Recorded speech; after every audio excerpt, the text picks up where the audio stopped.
So I got this. Okay. Okay? Okay. Okay, like now? Yeah. Alright.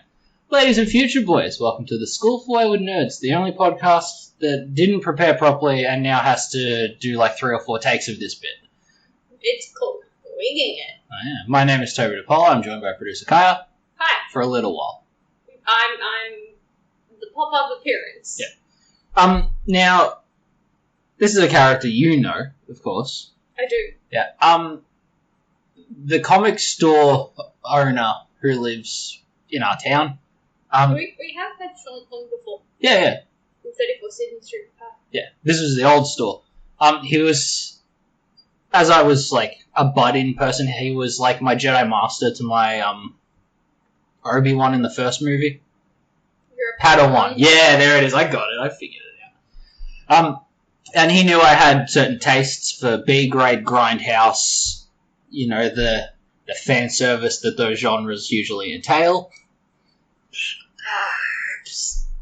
So he came to me one day while I was essentially graffiti tagging with the markers he provides. Yeah.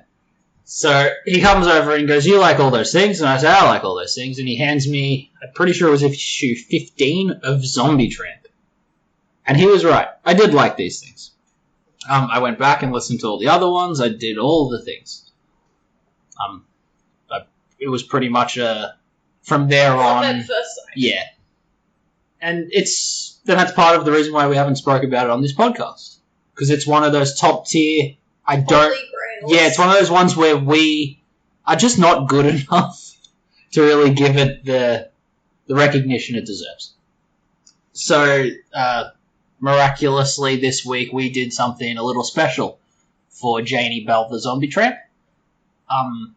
We have interviewed her godfather, her Stanley, her creator, Dan Mendoza. When he says we, he means he? Yeah, I did it on a work day. Some of us have Jobs. real adult jobs. Yeah. So this episode will be that. Something special to make. Your Halloween Spooktober go a little smoother. Yeah, for our nice Halloween special. Oh yeah, every October we do spooky things, I forgot to mention. And Winging it. What's spookier than a zombie tramp? Yeah. A zombie plus something else is always the best kind of zombie. And this has that in spades. We have witches and magic and voodoo, the best kind of magic. So feel free to cut it to the interview right there. Go for it. Yeah, I'm joined by Dan from the likes of Zombie Tramp and Still Ill Princess. Hello. Hello. Hi. Yeah, like I said, I have not done an interview since like grade school, so I'm a little bit I would say rusty. I've never interviewed anybody. Well, you're doing better than me. We'll start simple. What was the inspiration for Janie Bell in the first place for you? It was just like I was just really into slasher films and like 1970s exploitation movies and stuff. Awesome. Do you have any favorites off the top of your head? Of exploitation movies? Yeah. Exploitation movies. I love Pam Grier movies. Like the whole blaxploitation scene. Coffee. Coffee's one of the best Pam Grier movies. There's like, you know, like the old stuff, like there's like Switchblade Sisters and like lots of just like kind of corny stuff. Kitten with a Whip. My all-time favorite movie is of that era is Faster Pussycat Kill Kill. Oh hell yeah, I love that movie. And like that's like I really like Russ Meyer. Russ Meyer movies are just like, well, that movie and Motorcycle are his two best movies. The rest are just, you know, just a bunch of bouncy boobs and shit. But yeah, those are awesome. And then slasher films, you know, I'm a big Jason fan. Yeah. And stuff like that. So, you know, when I came up with Zombie Tramp, I was just kind of like, it'd be cool. There are no famous slasher movie characters that are female. Yeah, you're right. When I was So thinking about it, that's yeah. what have you got? You got like Carrie. Yeah, but it's not a slasher film, really. That's what I Slasher mean, films there's- are like, yeah, they're like serial, where there's multiple episodes of them, but yeah, there never has been one. Now we got the new Hellraiser now, that just came out where they made her a female, and it's pretty good, but it's still not. What I wanted to do was, I wanted like a kind of slasher film feel, but I wanted the character to be like sexy, So, but the Hellraiser movie is definitely not sexy. So. Well, one of the things you've also added is a bit of a personality to it as well. Oh yeah, yeah. Okay, and what about the look? Is that based on like Vala? Seeing as you brought up Faster Pussycat. Oh no, I just I don't even know how I came up with how she looks. I really like girls with black hair. I draw how I draw, but like I just had this idea that because before I drew her as a human, I drew her as a zombie, so I kept drawing all these zombie pictures, and I just thought I just like like the movie The Ring and The Grudge, when the horror character's hair's in front of their face. So I would constantly be drawing that. So it just came to this thing where she always has hair over one eye. At any point in The Grudge or The Ring, do they crawl out of the hair? The Grudge does a lot of hair stuff. Yeah.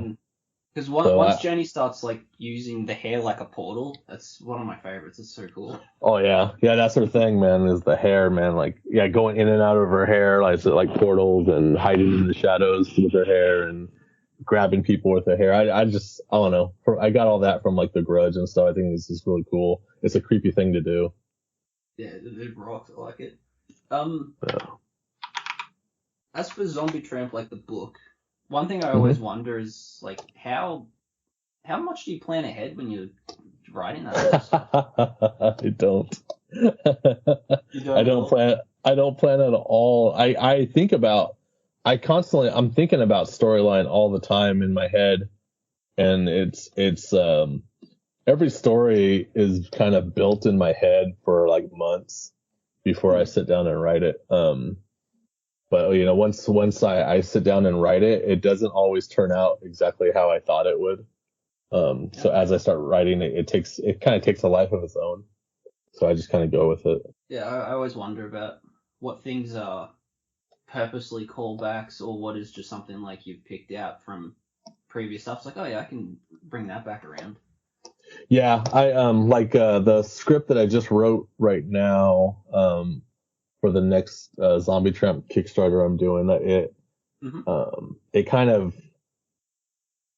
It ended up bringing back a character that I didn't think was going to come back right away. So it surprised me, and I'm the one that wrote it. Give away who it is?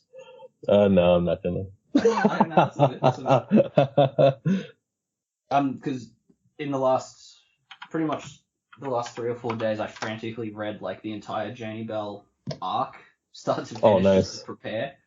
Hell yeah. And I just want to know what happens to Zula at a certain point, Oh, I know. Because yeah, she always she ended up just like being just left basically in hell, and like, so yeah, I want to address that because she's such a good character, I don't want to just leave her hanging. Well, where did the inspiration for her come from? Zula, I didn't really think about her too much when I made her. I just said, oh, there's, she should have, Janie Bell should have kind of like a mother figure that leads her on her path, and then, I wanted my, once I knew I was doing a zombie book, I wanted to, I didn't want to do that stuff with it, it's a virus. Like every single zombie genre is like, oh, there's some virus and shit. So I was just like, let's bring it back to like the old, Italian horror movie zombie stuff. Yeah, where it's just voodoo. voodoo and it's just magic. So I was like, well, I gotta create this character, this voodoo character. So I kind of made her like not really thinking about her design too much. It was almost kind of generic in a way, but yeah, she started to take a life of her own and started to have a better personality as time went on. Yeah, she really did. I like all of it. That's a stupid thing to say. But yeah, that's another thing I wonder is like between her and Monday going back and forth with their like alignments and stuff. It always came off really natural, like when you're reading it.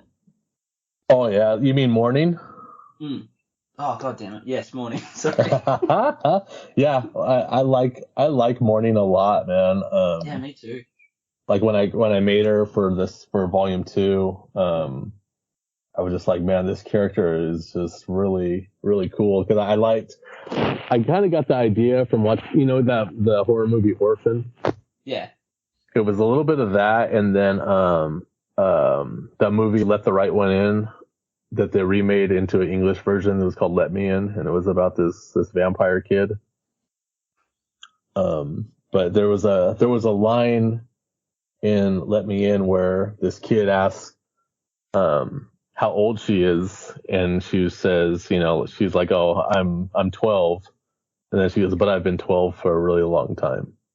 You know what I mean? So, yeah, and that's came around the time when I was creating Morning. So then that's why I was like, what if we have this little girl that's like 200 years old and all that and stuff. But yeah, her full arc is just awesome, man. Yeah. I really liked it. And when she did die finally, she went out almost heroically, like sacrificing herself for the good of everything else. And she did. Yeah. Like steamrolling through the whole series the way I did. I appreciated Morning like a lot more than I normally do. Like just to watch that arc and to see it go out with such a bang, Yeah, Morning was such a great character. I don't think I'll ever bring her back. I think it was just perfect. Like there's no reason to bring her back. Like no, I agree with that. You don't want to take it away, Yeah, but who knows? One day there might be a big demand to bring her back, because it's like because now that I got the rights back to the comic book and everything, and I've been doing my books on Kickstarter and basically abandoned the whole comic book store kind of feel where people buy independent books so much differently now. It's kind of like I'm getting new readers. I'm getting lots of new readers that have never read the old stuff. Really? So I'm always kind of considering that when I make the stories now, and sometimes it gets kind of complicated because I'm like, I have to address things like in flashbacks because for the people who have never read the original run. So. Yeah, okay. I always appreciate those like the classic paragraph of just whatever the story arc is in like old DC comics.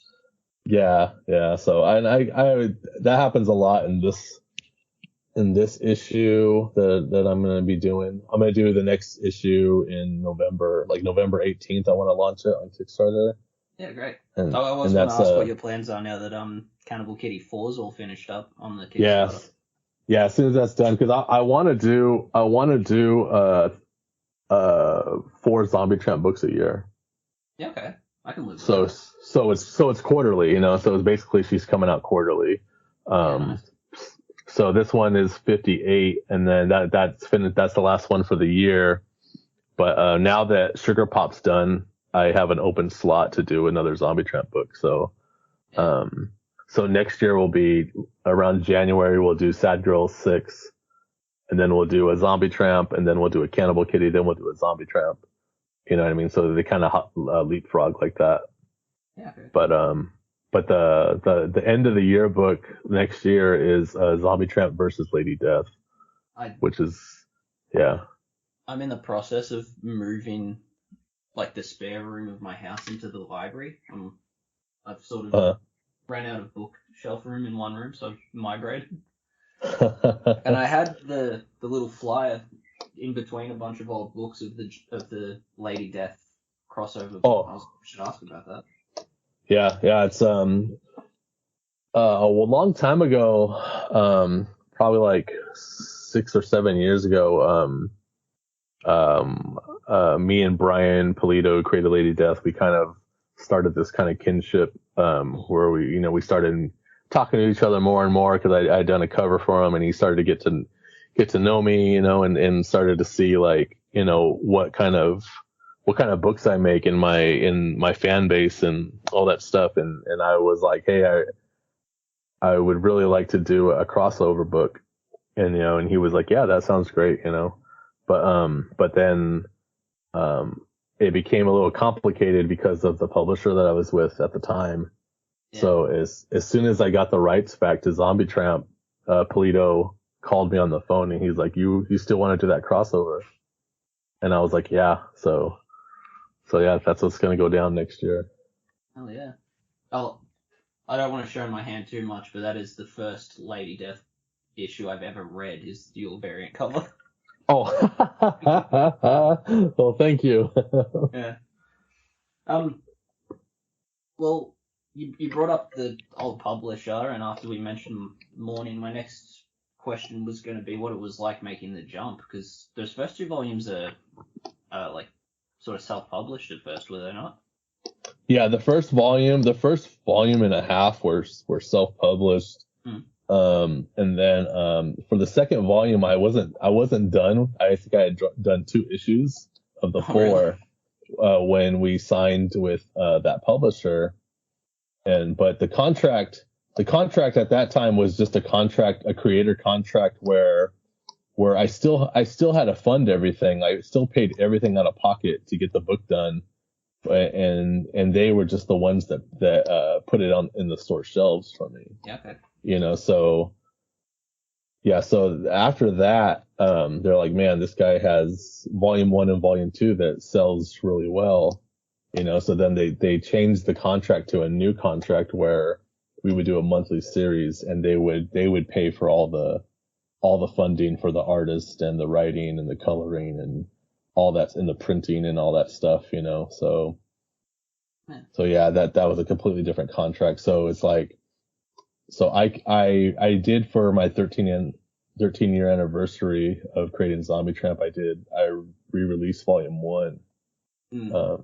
So I'm going to do that for volume 2 as well. Is that the Origins one you made? Yeah, the Origins ones. Yeah, I re-released it as a 13-year anniversary book. But yeah, I'm going to do that for volume 2 also, the whole Morning run. Yeah, awesome.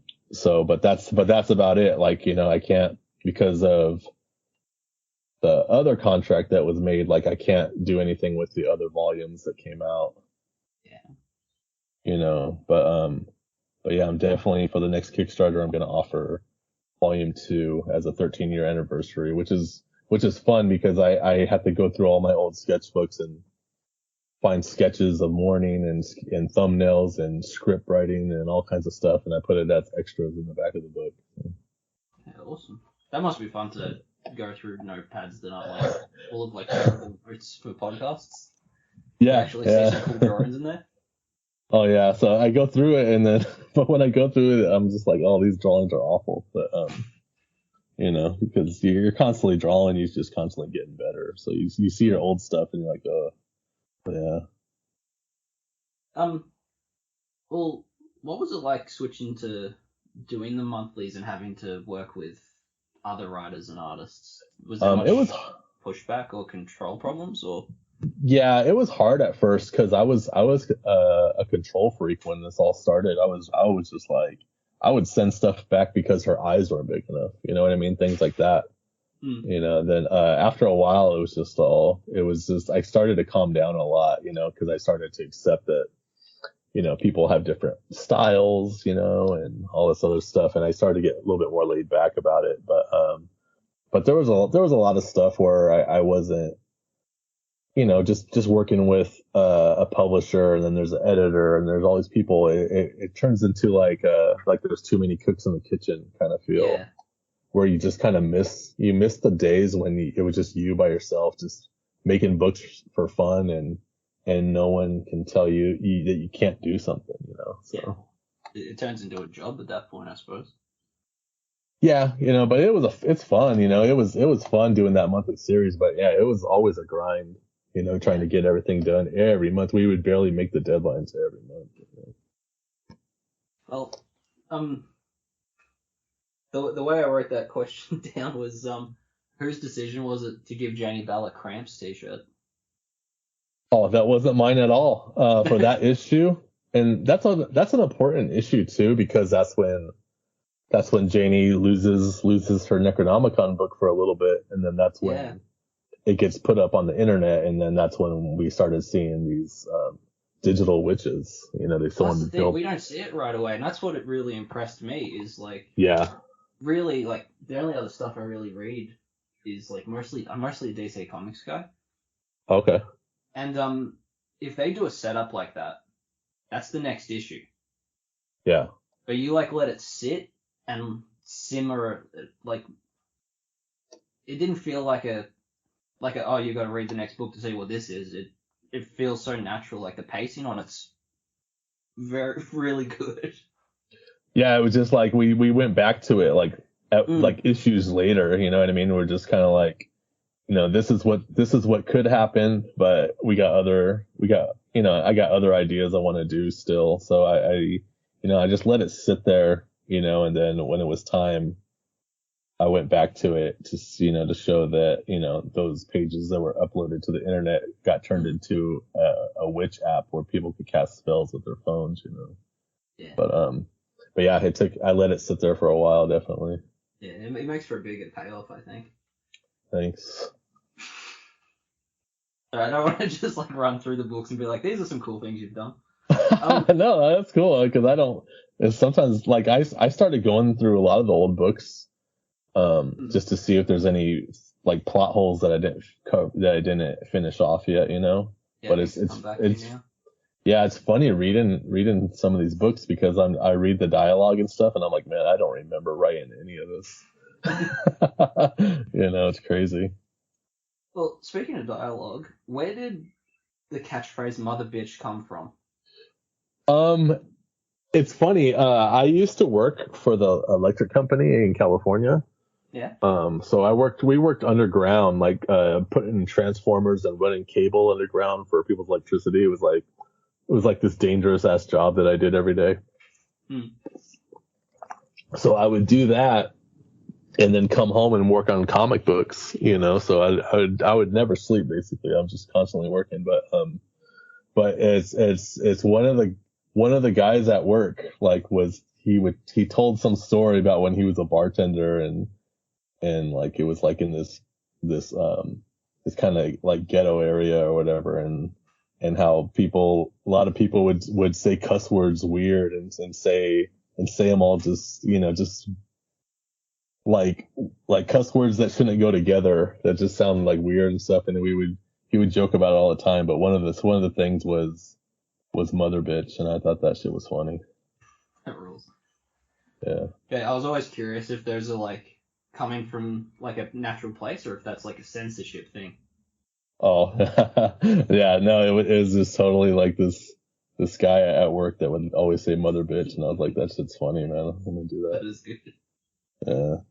And there was a lot of stuff from when I worked from the electric company where I based a lot of characters' names and personalities from, because it was a colorful bunch, man. It was, you know, these rugged guys that are just, you know, just totally alpha male, and, you know, like, you know, it's just funny, man. Yeah. Speaking of other censorship, was there much pushback in some of the things you were doing, or were actually like pretty casual about it? At first a little bit, but once the publishers were really comfortable with anything I did, they never really told me I couldn't do something, like, as far as how far I pushed the envelope. So that was really cool. I really liked that about them. That was really great. But Yeah, but that was, yeah, I don't think that could have ever happened with another publisher, because this I publisher can't was, yeah, this publisher was so kind of like such a small company that, that if I'm making most of their sales, that's going in their pocket, they're gonna let me do what I want, just because, it doesn't matter as long as I'm putting money in their pocket. So. Oh, that's good. 'Cause I was wondering that. I work in industrial stuff myself now, and Oh, okay. as I'm reading through it on my lunch break, I flick the page and it's just that Tyrone Fisk hanging dong, right? Like it's a full page of it. I'm like, oh. Oh damn yeah, it. that was the funniest shit. Is that when I was like, because I drew that issue and I was like, dude, I'm gonna do full frontal male nudity, and they're just like, and I didn't tell them, and I just turned it in. I've read some horror books in my time, but I've never had a jump scare like that one. Yeah, I didn't tell them anything, and then they're just like, so this is what we're doing now? You're doing full frontal nudity? I'm like, yeah, I'm doing full frontal male nudity, man. I go, why not? I go, we've been showing all this female nudity, man. Why can't we hook it up and show some male nudity? Yeah, it wasn't, I wasn't, they didn't give me any shit for it. It was just kind of like, they thought it was funny, you know what I mean? So that's cool. Yeah, you wrote that issue. I found a lot of like the really, like the dark or the angriest ones didn't have a co-written credit on them. Really? Yeah, I think of this one. I think of What Happens to Chuck and Sissy. Oh yeah, That's a hardcore one. That might have been like the second issue I read. Oh yeah, that's a lot of it was that issue 13. Issue 13 is like the issue that people always talk about because it was so fucked up, man. There was nothing funny about it. Like it was just, it hits like a brick, that thing. It's just the most, it's just like the most messed up issue, you know what I mean, where she goes face to face with, this guy that raped her friend and caused her to kill herself and all that shit. And it was that too. She went a lot harder on her friend's rapist than her own in the prison. Yeah, big time. I like that detail. The prison stuff was you as well, I think. Yeah, I wrote all the prison stuff too, and that one was messed up just because of her dad. Like, you know what I mean? Like she did all that. She did everything she did to get her dad out of there, and when he finally saw her, he was, he wanted nothing to do with her because she was a monster. It's quick too. Like it is. Yeah, and then aged in. Yeah, and she just didn't even want to talk about it. She just like, fuck it, he's fucking gone. So. Yeah, you feel bad because the dad's a sweetheart. He looks like the Pringles man. He's great. It's funny because the way the dad looks, he's like a bald head and he's got this mustache and everything like that is how he's portrayed, or whatever. But like, when I met Nightmare Lynch, like she didn't read Zombie Tramp, but she knew the character. But she started reading it and stuff like that, and like, we were just kind of talking here and there. But she was just like, there were so many similarities. Like her dad looks exactly like Jamie's dad. You know what I mean? It was just all these little things like that, and it was pretty cool. That's adorable. That's gotta stress you out though, right? Like, what's that? Having a love interest go through all of like your art like that. Oh, yeah, you know what I mean? It's but once they as soon as they see it, like Nightmare, as soon as she saw my art and stuff, like on Instagram and things like that, she was, it's like stuff that would normally offend some people, but she thought it was great. So it was, I knew that it would be fine if she read my stuff. She wouldn't be bothered by it. So. Yeah, you wrote all the dark sort of mean ones. Were you like opposed to some of the more comedic elements after a while, or? Yeah, some of the stuff that I didn't write, it was kind of like, it was just, I didn't mind it being having some comedy elements, but it's then a lot of times it just didn't feel like Janie Bell. Yeah. When I read it back to myself, I was like, this seems kind of off. You know what I mean? It's just, this isn't her, you know. But it's maybe because when I write Janie Bell, I could hear everything she says as I write it. You know what I mean? So when I don't write the story and I look at it, I'm just like, there's something off about it. You know, like the whole one with where she goes and she does that underground like fighting cult, whatever, where they're like in like a cage match and they have these like zombie chola girls and all these things, and I'm just like, I'm not really into it, but yeah, I didn't write it, so. Well, I could go sort of two ways here. I see that sort of underground Fight Club cult logo pop up frequently throughout the rest of the run. I wondered if that was ever planned on getting used again or not. Oh, we did with the chicken chicas, like the chicken place. We had that popped up often because we started using that here and there, and then I think that was one of the main things that we always brought around is like whenever there's like fictional like restaurants or fictional things in that universe, we make sure to always have it pop up again, because then the universe starts feeling like real. Yeah, it's the good world building stuff. I always appreciate that. Yeah. You said you hear Janie talk in your head. What do you have like a voice in particular? Like, is there like a cast or a voice actress that sort of hits the mark for you? No, I never really thought about the casting or anything like that too much, because I always imagine Zombie Tramp to be animated. Oh, hell, yeah. You know what I mean? So, but yeah, I never really sat there and says like, you know, who would do her voice in a movie? You know what I mean? Because a lot of people could do her voice, probably. You know. Yeah. Okay. Well, speaking of like casting ideas and stuff, Halle Berry is definitely Zula, right? Yes, Zula. Well, that's the thing, is that when she took Halle, in volume 2, she needed a body, so but you know, Zula likes fortune. She likes riches and things like that, so she needed someone rich. So she happened to see Halle Berry, so she took her body.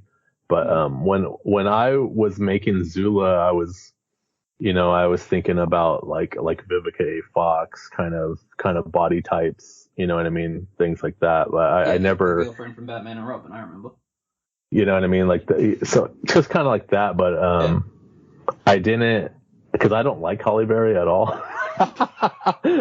so when I had Zula take over her body, it was just kind of like, because I didn't really, you know, like, who cares if her soul goes to hell? I don't care. Yeah.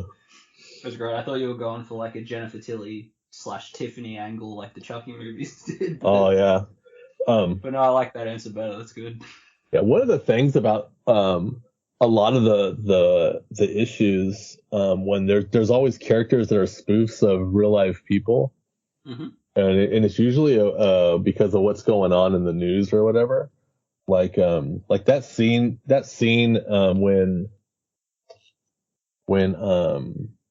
Zula takes Halle Berry's body, there's a car accident, and she crashes into some like maid company lady and just takes off and whatever, you know. But that happened in real life. Yeah. You know, Halle Berry crashed into this lady and didn't give a shit and just bounced out. You know what I mean? And then nobody remembers that. I'm like, dude, I remember that time that she basically permanently injured some lady and no one cared. You know what I mean? That's jacked up. The other real life event I definitely see is the bath salt stuff.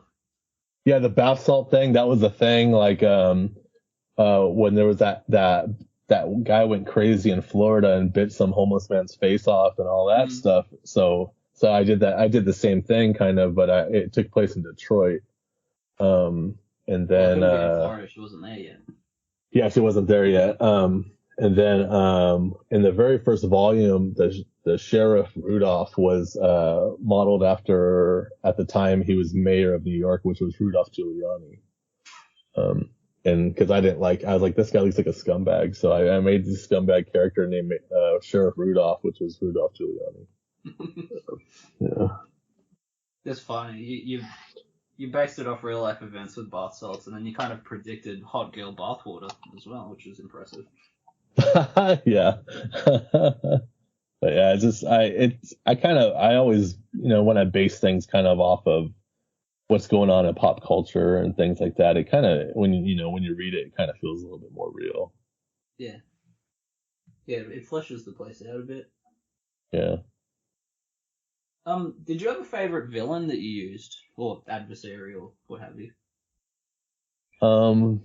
For Zombie Tramp, yeah, it's Zula still. Yeah, Zula, Yeah.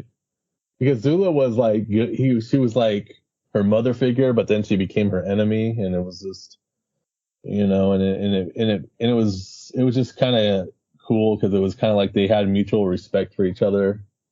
Like no matter how much Zombie Tramp started hating Zula, like Zula would not stop loving her, you know what I mean? And when she died, she tells Janie that she's glad it was her, Yeah. It was, and that's just that mutual respect. I think, when that time comes where Zula comes back, I think she'll still have that mutual respect for Janie. Yeah, it's the level playing field stuff. Yeah, you're right. Yeah. Yeah. Cause, you don't want that villain that's just like, oh, I'm a villain and I do dumb villainous shit. Like the best villains have a lot of like heart to them. Like, you know what I mean? Like Darth Vader is like one of the greatest villains, you know what I mean? And there's so much heart to him. Like he's just so well fleshed out. Yeah. I'm also a big fan of Zombie Elvis. That's always a good one. Oh yeah, that one was fun. That was like when we were first doing the monthly series, and it's like immediately right out the gate. You chose to go with a Zombie Elvis. Yeah, what do you want to do? I'm like, let's do Zombie Elvis. Let's do it in Vegas. And then in the very beginning of that story, there was in the dialogue they start talking about rumors of dead people being found in mattresses and things like that. And at the time that actually was happening in Vegas a couple times. Yeah, I remember hearing that too, actually. Yeah, so once again I put it in my book. During that first monthly, even before that a little bit, like you were referencing Janie's like past. Almost immediately, like way before you actually see any of it. Yeah. Like, was all that sort of? Did you have sort of like a character Bible? No, I didn't. Because when I made the first Zombie Tramp, that was it. Like that was gonna be it. Mm. You know what I mean? I was just making this book of things that I would like to see in a book. You know what I mean? But it's after it took off, I was like, okay, I gotta sit down and start fleshing this character out. Yeah. So yeah, in volume 2, that's when we start seeing some of the flashbacks of when she was a teenager and things like that, and we get more into it as time went on. Yeah, she's even referencing cutting the brakes, and I was rereading. Yeah. I was shocked at how early on that was already set in. Yeah, and then we readdress it during the prison arc. Because it's because her dad basically went to jail for her. He basically took the rap for her, So yeah, it's crazy. That's the other real world event I thought of just now is in the prison arc is Jared from Subway. Yep, yeah, I put Jared from Subway in there. I was like, oh man, I gotta put Jared from Subway in there. It's great because he's also been in a Justice League book, so you know what that means. Shit. Oh really? That's funny. I didn't know that. They did a Subway commercial back when he was popular. They Oh. Yeah, it was a mistake in hindsight.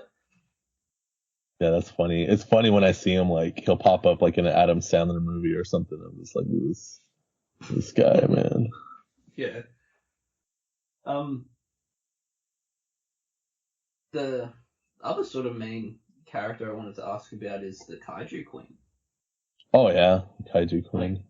Where does that sort of come from for you? Because my kaiju knowledge is not great. Like I know Mothra and Godzilla and Mechagodzilla. That's my breaking point there. I wanted to make like a main head kind of demon character, that's but I don't want to do that stuff where it's like, oh, where things take place in hell and all that stuff. So I was like, let's just only address monsters, let's only address that kind of stuff. And then so then I was just like, we need like a main like bad guy, and that's when I started to flesh out Zula more, where like Zula actually worships, like this monster, that's the Kaiju Queen, and I started calling her Kaiju Queen because she was just going to be this queen of monsters, and I just like the word Kaiju. It's just such a cool sounding word, so that's what happened. That's a pretty good one. Yeah.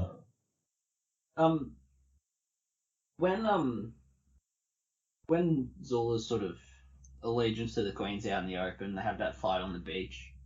Yeah. And she talks about all the time she spent with Janie growing up. Yeah.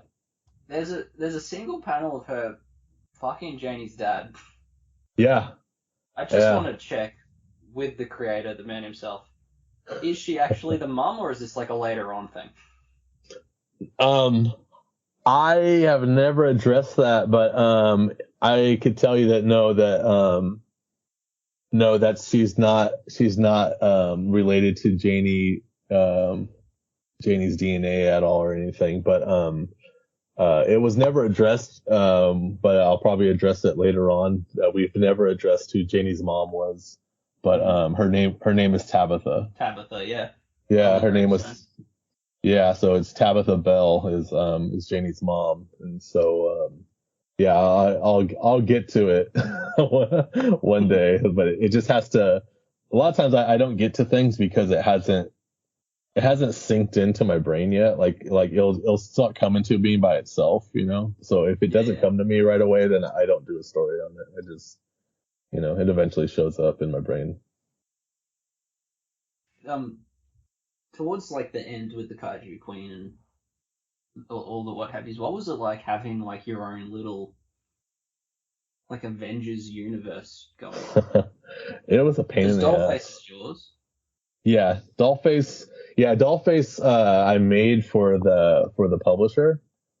So when I left that publisher, I had to leave Dollface behind. But yeah, I created her, all the character designs, wrote the stories, all that stuff. But yeah, it was a pain in the ass to do that huge crossover with all these characters. Yeah, so I was wondering how that sort of comes together. Yeah, it wasn't too bad as far as writing it because the guy that owns Black Betty, Sean Gaverin, and the guy that owns Vamp Blade and stuff, they were kind of just cool with it. I just could basically write what I want, and they were cool with it because like they knew I knew their characters pretty well. Oh, that's good. So that was good. But the biggest letdown of that whole story arc was Black Betty. She's supposed to be covered in tattoos, and if you read it, like the artist didn't put her tattoos on one of the issues, and it was the issue where she absorbs Janie, and then it becomes a tattoo on her skin. Yeah. But that whole issue, Black Betty doesn't have any tattoos, and I addressed this to the publisher, and I was like, they didn't fucking put her tattoos on. You guys got to put her tattoos on, man. And they were like at their deadline, and they're gonna go to print, and instead of just turning it in late and getting those tattoos done, they just turned it in. So, yeah, I was just like, God damn it, man. Was there any other times that something like that happened where it was sort of too late to fix a mistake? Probably, but I can't remember. No. One of my favorite ones that I've ever seen is in the Betty Page comic. The Betty Page comic. Yeah, she has like the spy book under Dynamite, and she's they're driving down like a boulevard. It might even be like Times Square or something, and all the signs are just written in grey lead like Coca-Cola or like Broadway, and it hasn't been like made. Yeah, that's funny. I love that. I think Batman did that once too. Wayne Enterprises is just written in chalk. It's funny. Yeah, a lot of the signs, actually, speaking of, in Zombie Tramp, I liked, like, in my reread, I caught, like, Kubrick High, Carpenter Middle School, and Yeah. Romero Hospital. Does that come from you or the artist? That all came from me. I always want to homage like horror writers and directors and things like that. You know, Kubrick's one of my favorites. Kubrick and John Carpenter are like my faves. Yeah. Were they your first? Were they what? Were they like your first sort of horror things? I don't know. I have no idea. But yeah, when I was growing up, I think one of the very first crazy movies I saw when I was young was The Shining and, you know, The Exorcist and all that stuff. Yeah. But, like, you know, like, but yeah, like, you know, then you go on to start watching, you know, like Christine and Halloween and stuff like that. And then you're just like, oh, this guy's John Carpenter. This guy's awesome. Yeah.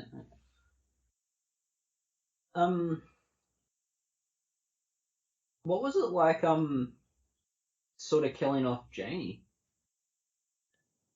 As far as the like original ending went. Yeah, I when I did that, I kind of knew that I was gonna be leaving. Yeah, okay, yeah, that's what I wondered. Yeah, I knew that I was gonna be leaving. And so I really wanted to finish off the story. You know, so no matter what happens, you know, if I get the rights back to the character, if I don't, Janie will be safe. You know what I mean? So the best way to end off Janie's story was to finally give her a happy ending, you know, make her live, you know, and all this other stuff. So that's what I did. I did the whole, you know, happy ending. She gets to be human again. You know, she walks off into the sunset, you know, just like that whole thing. Was that something you were happy with? Because I couldn't help but notice in the Kickstarter that it changed very abruptly. Yeah. Yeah, I was fine with it. But I knew exactly how it would continue. Like, you know what I mean? As soon as I finished writing it, I already knew how it would continue. Yeah. You know what I mean? But I just left it alone, while I was, doing my whole like lawsuit thing. So. Well, I don't know how much of that you're allowed to go into, but not too much. Not too much. I can't imagine. There was a post you made of like a U-Haul trailer just full of the Janie Bell statues. Oh yeah. What was the go there? Did that just like rock up in your front yard one day? Yeah. I got possession of all the Zombie Tramp statues. So one day they showed up in 3 shipments, like in my driveway, man. And then, so just like, all right. So we, you know, we moved them to, you know, I had a small warehouse made, to do all of our shipping and packing and shipping for our Kickstarters and stuff. So yeah, we grabbed all those statues and we put them on pallets and moved them to the warehouse. And yeah, man, we still have like 4 pallets of statues. Jeez. Yeah. Oh, there you go. Yeah, I was surprised that Janie even had a statue produced. Yeah, that was the coolest thing ever. Like, it was, because I was constantly just working, you know, with my day job and then coming home working on comic books and just constantly basically never stopping to take a breath. I was just making stuff because I was fighting so hard to have a comic book career so I can quit my day job. So I was constantly just doing that. That was my goal. So I was just working endlessly. And then I was, you know, things were going good with my book and the publisher. So I was like, I really want a statue made. And then they agreed to do one. And it was really cool to, the first time I saw the statue was at San Diego Comic-Con. I had just finished working my shift at work, and then I took a couple days off, so I go to San Diego Comic-Con, and so I go to my hotel room before I go to the show, and inside the hotel room, the company left a statue right there on the table, and it was just awesome, man. Like and I actually stopped and sat down and looked at it, and I think that's the first time I realized that I haven't stopped working like for years, like just going endlessly trying to get to a goal, and to see a statue being made of my character, I thought that was really, like, I felt so accomplished, and I've actually that's definitely you've made a moment.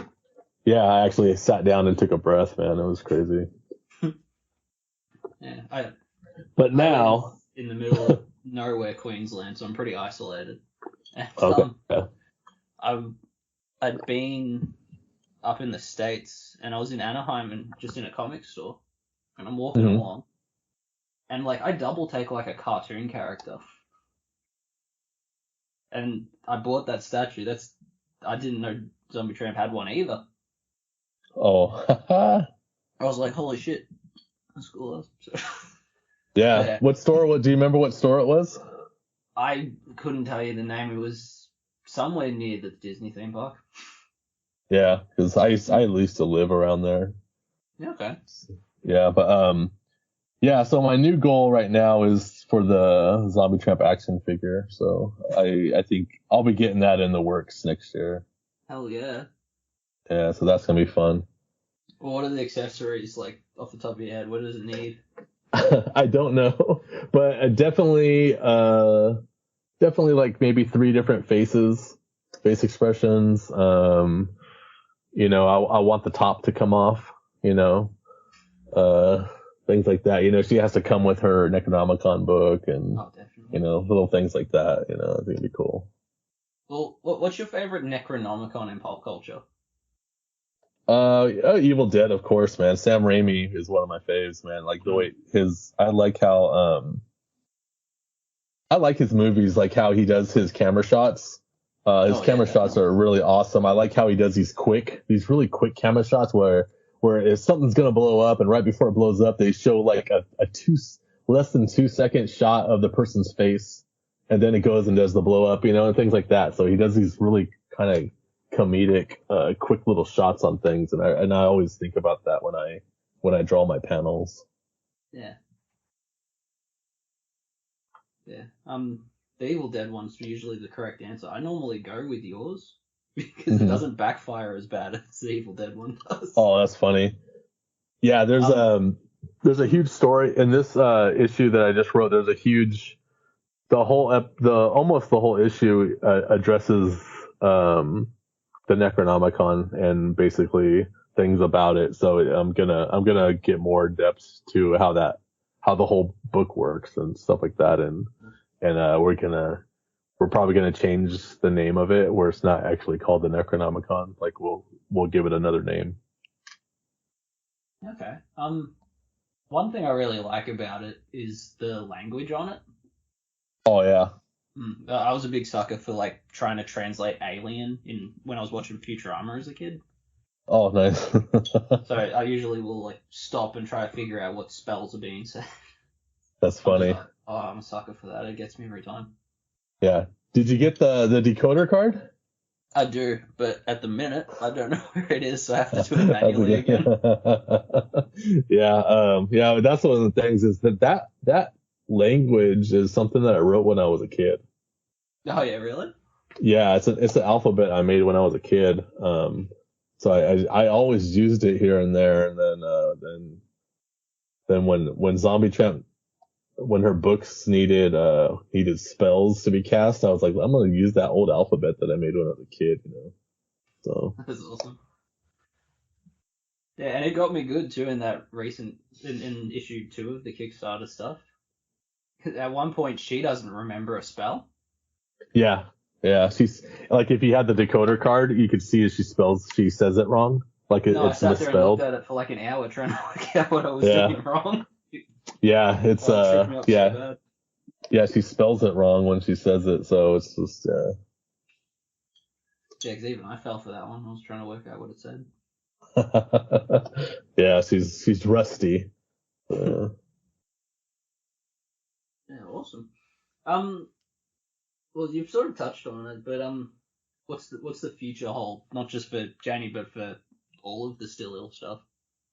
The next move is because we're slowly starting, as we get more books done, to put them together into trade paperbacks.